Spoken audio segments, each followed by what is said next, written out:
Insiders, an ASI Media podcast that covers the topics that matter most to the promotional products industry. I'm CJ Mitica, editor-in-chief of ASI Media, and today I'm joined by Bonnie Artman Fox, workplace conflict expert and author of How Did My Family Get in My Office?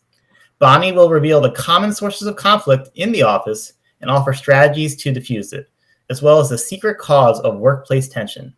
Bonnie, thank you so much for joining us today. Hello, thank you so much for having me. So I'm really intrigued by this topic today. I think for anybody who's ever worked in a professional environment, we've all encountered workplace conflict, and it's not something we like. It's probably something we try to avoid, but it's something that we all can do a better job of dealing with and trying to solve these issues. And that's where you come in today, Bonnie. And we'll be asking you, a bunch of questions on that topic. And before we get started, we are streaming live on Facebook and LinkedIn, and we're happy to answer your questions all throughout the podcast today. And even if you have a specific workplace issue that you're dealing with at the moment, Bonnie is here to help answer the question. I'm sure there's a way that question can be asked without getting too personal. But Bonnie will be happy to offer ideas, advice, and general tips as well. So if you have a question, feel free to ask it. All right, so Bonnie, just to start off with, it seems very unusual to say like, oh, I want to specialize in workplace conflict. How did you arrive at that and sort of specialize in this unique area? Well, it actually goes back to way back several years ago when I was recruited for my very first leadership position. And initially I said, I don't think I'm the person for you. I don't have any leadership experience. And I was assured, oh, Bonnie, you'll be great. You are known for your excellent clinical skills. And besides, we're going to teach you everything you need to know. You're going to receive leadership development training. And I thought, well, this is going to be great. I always want to grow and learn. Took the position. Within a few months, I could tell what was promised was delivered. There were closed door meetings, decisions made without my input. I basically had responsibility without authority. And at that point, as I was asking questions about, hey, what about the leadership development training? And, this is not what was explained to me of what would happen. There was silence. And at that point, I knew I could leave, but I would take me with me. I could stay and endure it, or I could stay and grow from it. And that's what I chose to do. But at that time, this is way back in the 90s, and coaching really wasn't a thing. For me, I did the next logical thing, which was to go to therapy. Isn't that logical to you? Because I wanted to learn the skills to navigate this conflict that was silence. Mm-hmm. And so it was through that experience that I learned and I grew from, that led me to the work that I'm doing today. And I'm so passionate about equipping people with the skills of navigating conflict at work. So you wrote a book on the subject, right? Mm-hmm. And family, as the title of your book says, plays a central role in workplace conflict. How's that the case? Why is that the case?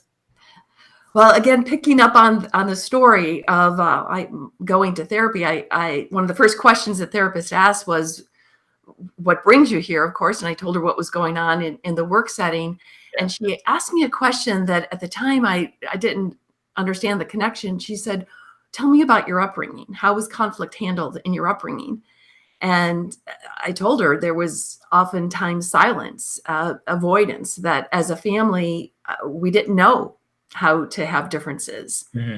And then she said something that was life-changing. Sounds like your family's in your office. Yeah. And little did I know then of how her words would shape my work. So at that point, I focused on my own opportunity for growth, as she would often refer to it, of understanding how my family dynamics were showing up in the office and changing the only person I could change, which was me, of learning how to speak up for myself. Because in my family, I tended to be the pleaser, the one who would smooth things over to keep the peace. and I was learning how to speak up for myself. And so that's how the therapy was beneficial for me, and how I have then gone on to write the book of How Did My Family Get in My Office, by interviewing leaders from various industries, ethnicities, and understanding how was conflict handled in your upbringing, and how did that influence how you deal with conflict in the workplace.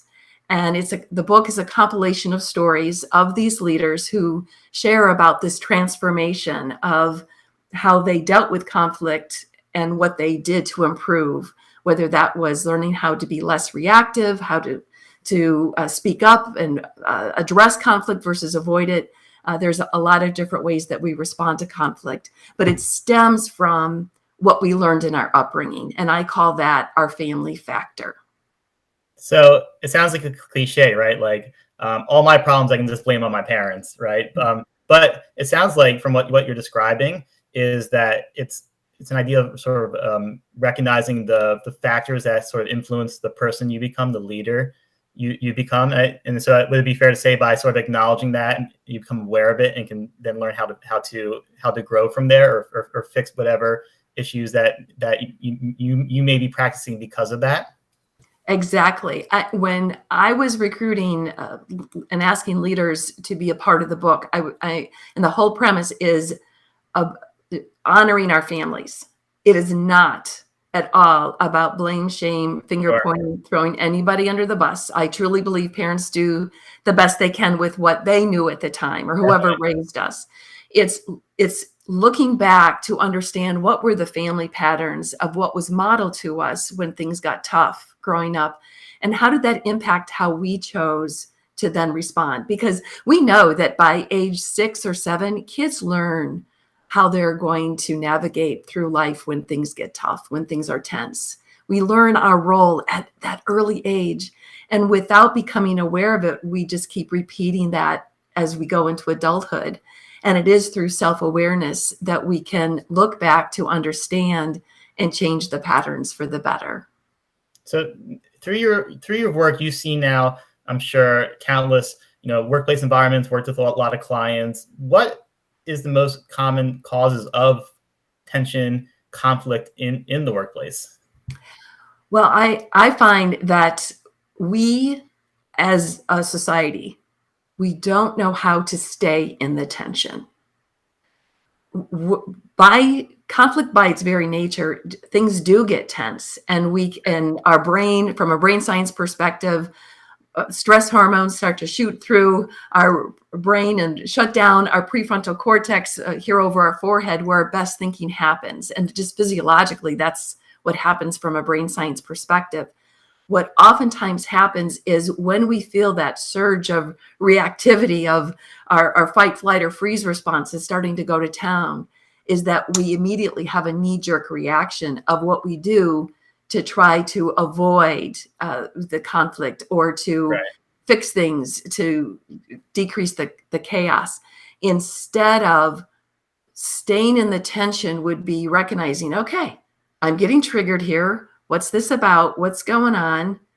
And being intentional to calm down our fight, flight, or freeze response in order to stay in that tension, instead of blurting out something later that we later regret, or avoiding the conversation altogether and that leaves that tension lingering, or shut off our Zoom or our webcam so that we just check out from the call that we're on.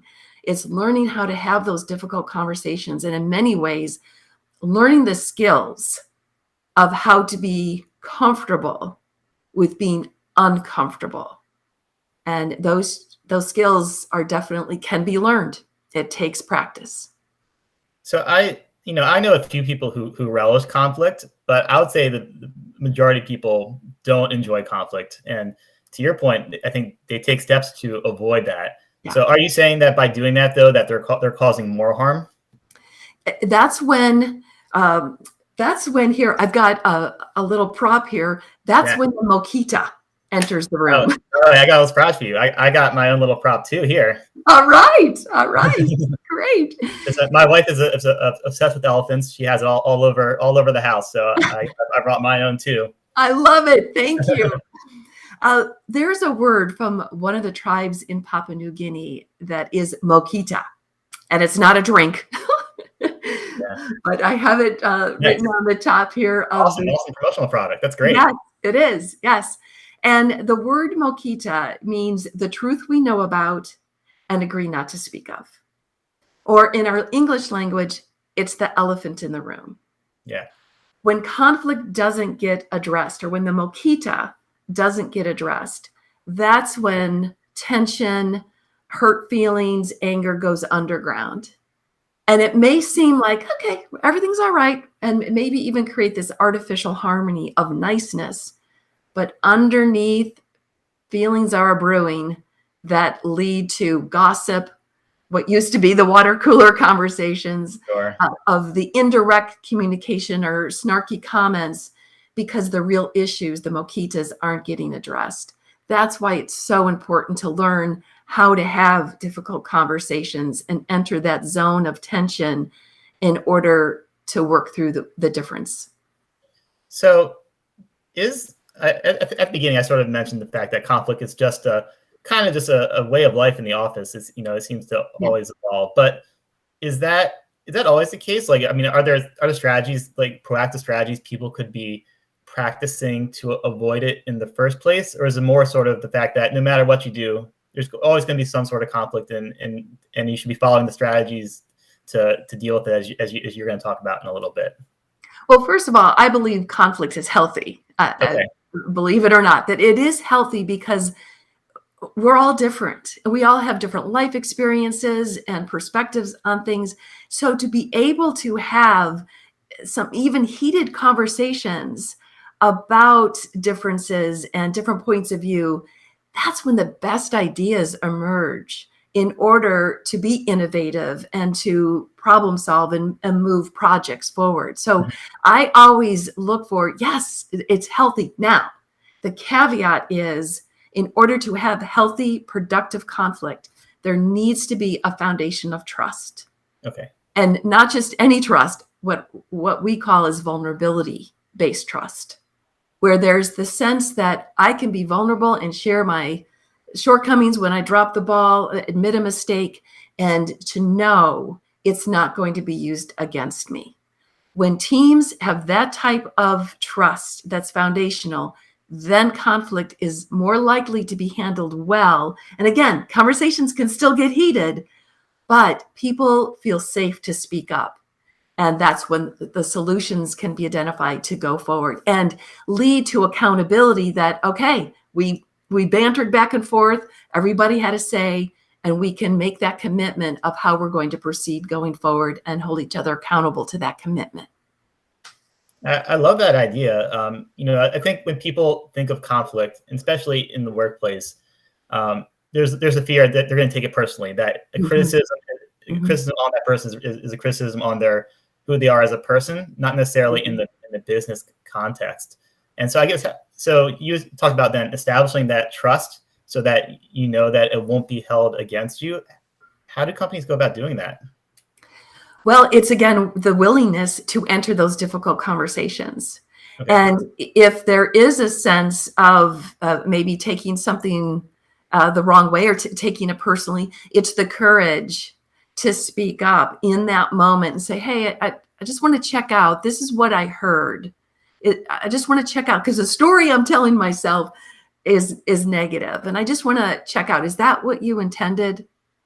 So that's one way. I love a quote by Winston Churchill. He says, courage is what it takes to stand up and speak. Courage is also what it takes to sit down and listen. And sometimes when we're in disagreement, it is that in the moment discernment of, do I speak up about this? Or is this me just taking this personally?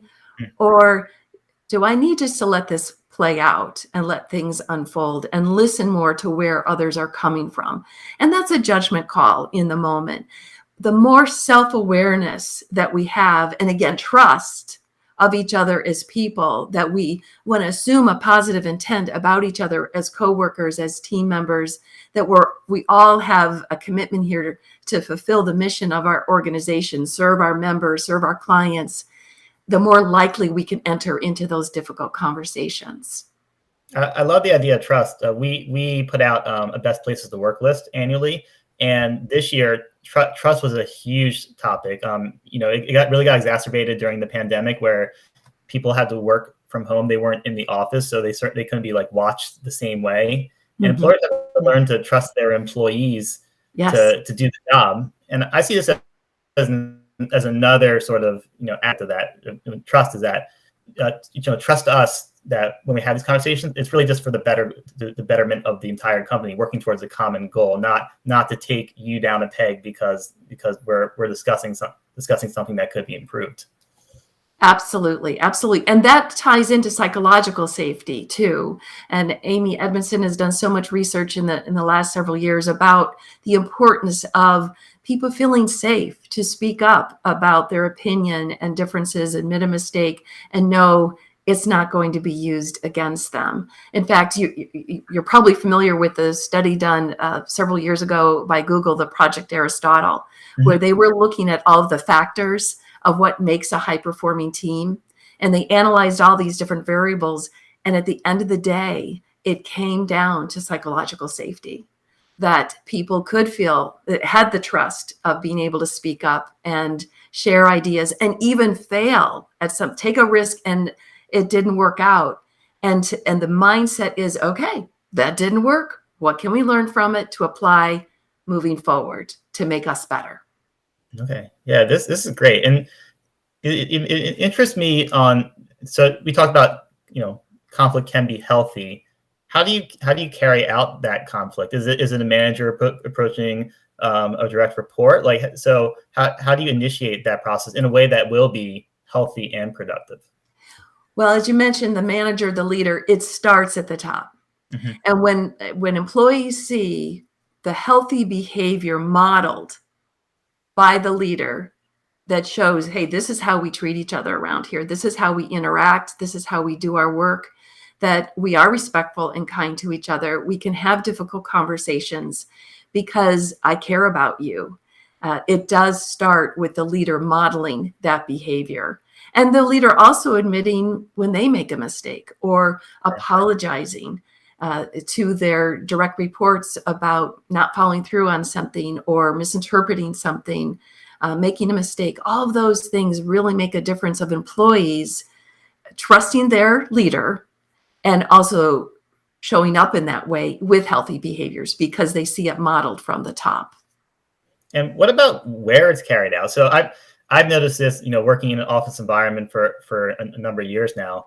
When we were in person, there was the option. How do you communicate with people? You can walk over and talk to them, or you can just send an email. And oftentimes, we'd be emailing each other in the same office, even though we're 10 feet away, because so much of our communication as a team happens over email. And I think the same thing, right, can occur with conflict. If you need to have that tough conversation, obviously you can do it in person, but you could also do it over email or virtually. So how do you approach that sort of virtual versus in-person decision of how to handle conflict?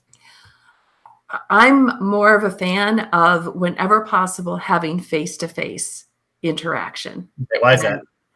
Because we can pick up on the nonverbal cues. We can pick up on facial expressions or hand gestures or eye rolling or just the pauses and being able to say, I just want to check that out.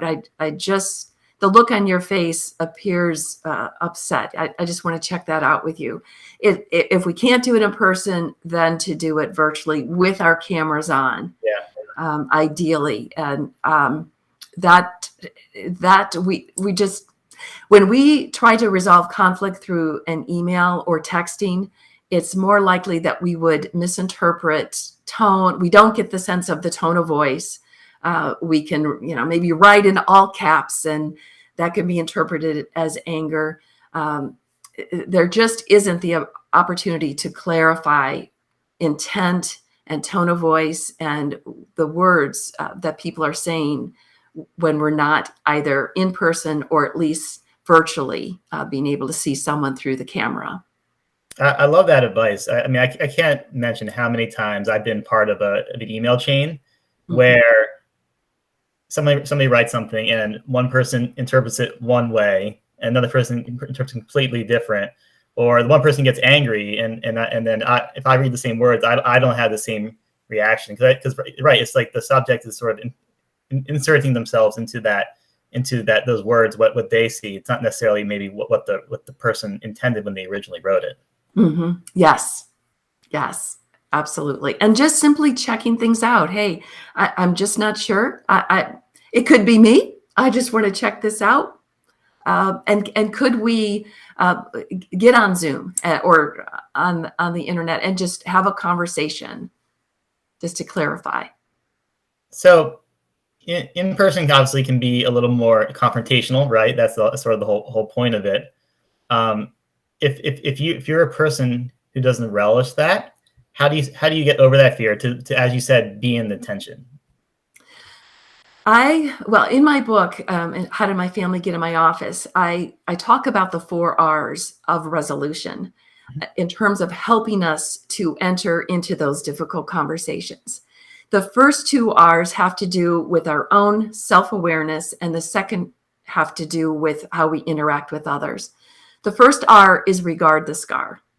And this is where we are doing our own work, where we're looking back at our upbringing to recognize when we are in a conflictual situation at work or even at home, that we are looking at what is this trigger about? Why am I having this reaction to this person that I went from 0 to 10 in a matter of seconds? What's this about?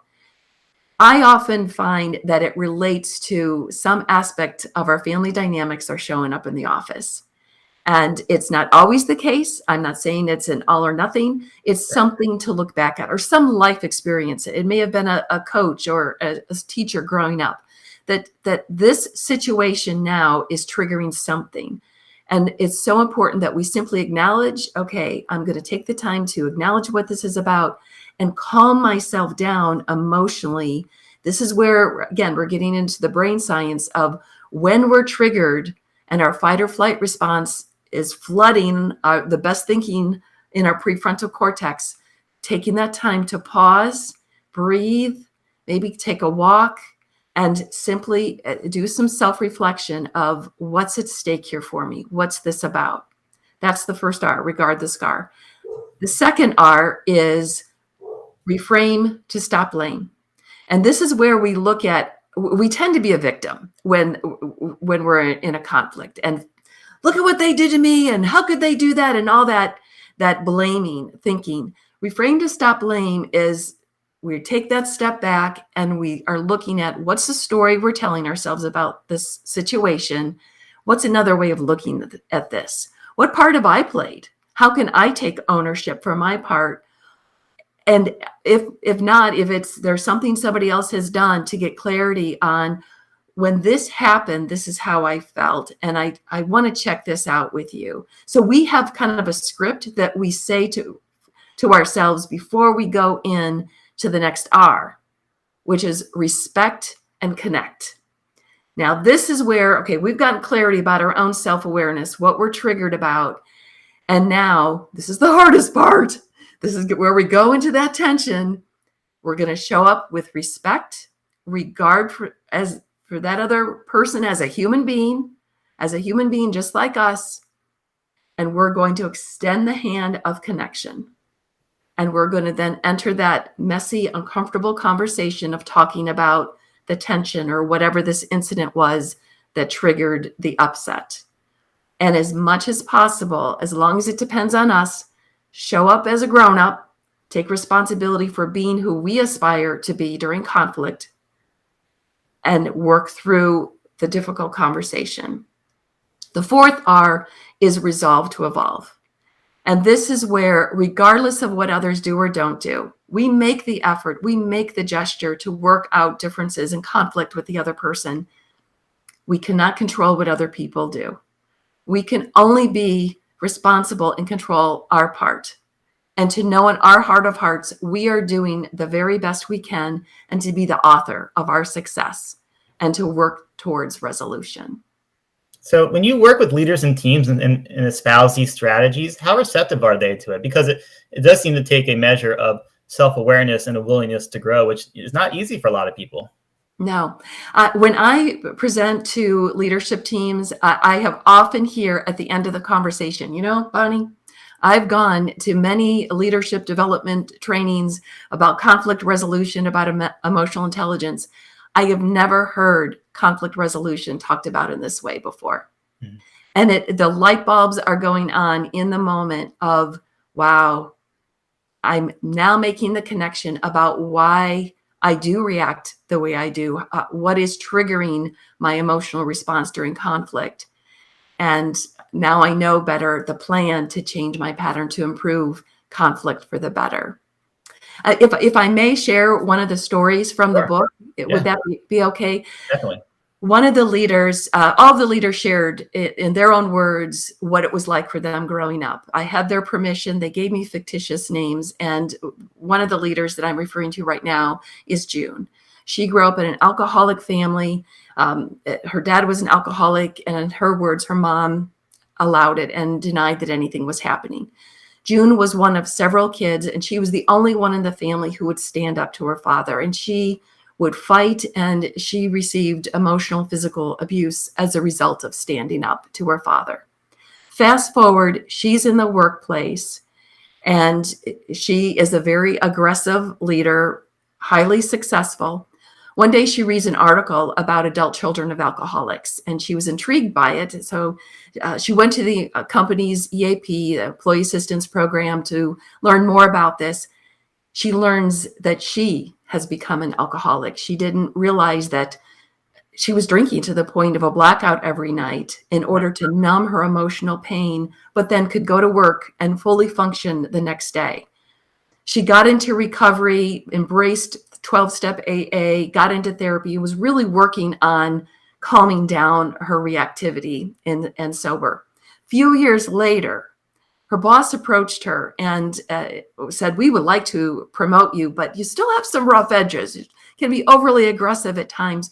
Before we would offer you this promotion, we want you to go to some leadership development, to some training to look at this, to develop some emotional intelligence skills." And so she went and she said, Bonnie, there are people like me that needed to learn how to tame down. And then there are other leaders who needed to learn how to speak up. At one point during the training, the facilitator said to her, "Tell me about your upbringing." And June told her, and the facilitator then said something that was the turnaround. "You're safe. You're okay. You got out." And even though June had been sober, she'd been actively working on herself. It was those words that truly calmed down her nervous system, to made her recognize, I don't have to be this overly aggressive leader. And she went on and still is an empathic, impactful leader that is positively influencing the workplace because she worked on herself, that she addressed her family factor. It's an incredible story, and I think it just illustrates there's obviously strategies you can practice to become better, but also that self-reflection to acknowledge the ways that you can improve as a person, as a leader. So yes. That's amazing, and obviously incredible for her to sort of overcome those challenges. I found that all the leaders that I interviewed were very courageous, just wonderful people. And they share in their stories such vulnerability and transparency. And they had, as I was putting the book together and I was looking for a theme, like what is it that all of these leaders did? And I came upon a word in the dictionary. It's a real word. And I have another promotional product for your listeners. The word is pertinacity. Okay. And it means it's a combination of persistence and tenacity, and it's sticking with what's difficult, with courage, conviction, and a little bit of stubbornness. And that's what these leaders did. That's what it takes for us to transform our conflict style for the better, is with courage. It's not for the faint of heart. to look at our stuff, to look at how we were impacted from our upbringing. But the beautiful thing is, it's not about blame. It's about understanding. And we can learn these skills to transform our conflict style for the better.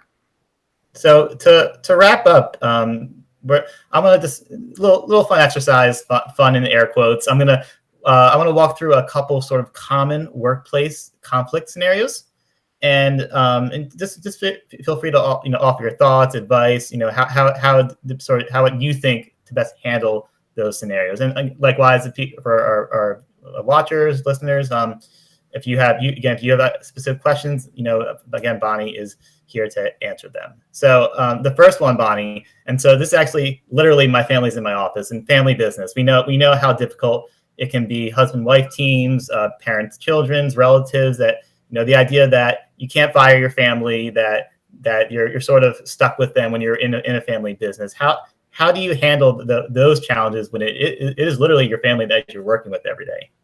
Yes, I would so encourage families to address issues in their personal family dynamics so they don't spill over into the family business. Mm-hmm. When stuff goes unresolved, it by nature will spill over into the business, and it will impact your other non-family member employees. And that's risky and it's tense. But yet the transformation can happen. I recently recorded a video for the members of ASI about a family-owned business and how they work through conflict. And the gist of this story of this family-owned business is a third-generation business. This couple were determined. Their motto was better than we found it, better than we found it. And they were intentional of addressing dysfunctional behaviors of secrecy or allowing dysfunctional behaviors or underperformance just because somebody was a family member. They addressed those behaviors and things got rocky and it was tense. But today that business is better than they found it and still going on and thriving. And just to add, since you mentioned it, Bonnie, the webinar you did is available on our ASI University page, and we'll include a link to it in the episode page for this podcast on asicentral.com/podcast. All right, so the next scenario, I think this is a common one that people are familiar with, is that superstar who makes a lot of sales, does incredible work, but can be either egotistical, abrasive, or downright abusive. How do you handle a person like that? Yes, actually, I love these people. I do. I have a coaching program that specifically is geared towards that abrasive employee. And it takes the business owners, the leader, the manager of that abrasive, the person who's exhibiting the abrasive behavior, to intervene and say, we care about you, we value you, we know the contribution that you're making for your expert knowledge, the revenue that you're bringing in. We value you. And this behavior of speaking in a condescending way to our employees, the public humiliating, yelling at people in the hallway, overreacting, your temper goes from 0 to 10 in a matter of seconds, that can't go on. And we want to offer you some help to change that, to turn around that behavior. We just want you to know this cannot go on. Now, oftentimes they deny it. They genuinely do not see it. They genuinely have blinders on. And that's when the leader has to be very clear with the boundary of something is going to happen if this behavior continues. We want to help you. We want to help you turn this around. This has to stop. And so the message has to come either from the business owner or this person's direct line manager to say, this won't be tolerated. This isn't how we treat people here. This isn't the kind of culture we want to build. This has to change. Okay, I like that advice. It's drawing a hard line, but also showing some empathy to work with that person to improve. All right, last one. It's the difference of opinion. Maybe more than a difference of opinion. Just two people. They have different working styles, different personalities. These clash because they just see things differently constantly. How do you resolve that conflict? Go in with the perspective of, I truly want to understand. go in with a mindset of curiosity and asking questions that start with how or what. Those are more open-ended questions. Be aware of your tone of voice. Tell me more about what you're thinking with this. How did you come to that conclusion? And it's a way to again, you're staying in that tension of having the difficult conversation, not necessarily with this at this point for the issue to be resolved, but to understand. That makes that game changer of decreasing tension is when everybody feels understood. That's when, okay, this is where you're coming from. This is where I'm coming from. Now let's talk about how do we want to go forward. And it may mean a little bit of your point of view, maybe a little bit of my point of view. It may be trying something and just see how it works. We're going to go into it like an experiment. We'll try it for a few months and then revisit it. It's having that open-mindedness and the willingness to be curious and ask questions to understand first before you go into problem solving.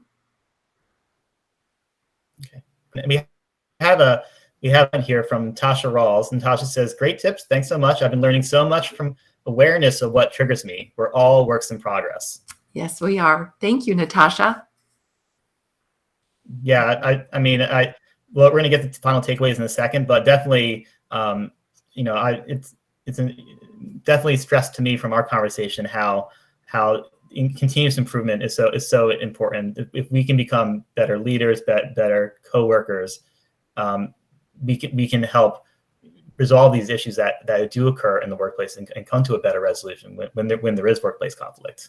Absolutely. And we're all learning and growing. It's an ongoing process. And if we could see that as positive, it's a sign of strength to grow and to be aware of our shortcomings when we drop the ball, apologize. That's what makes work relationships, all relationships, really stronger in the long run. When again, we can have that vulnerability-based trust and psychological safety. So just to wrap up, Bonnie, any final points, anything you want to leave with our watchers and our listeners?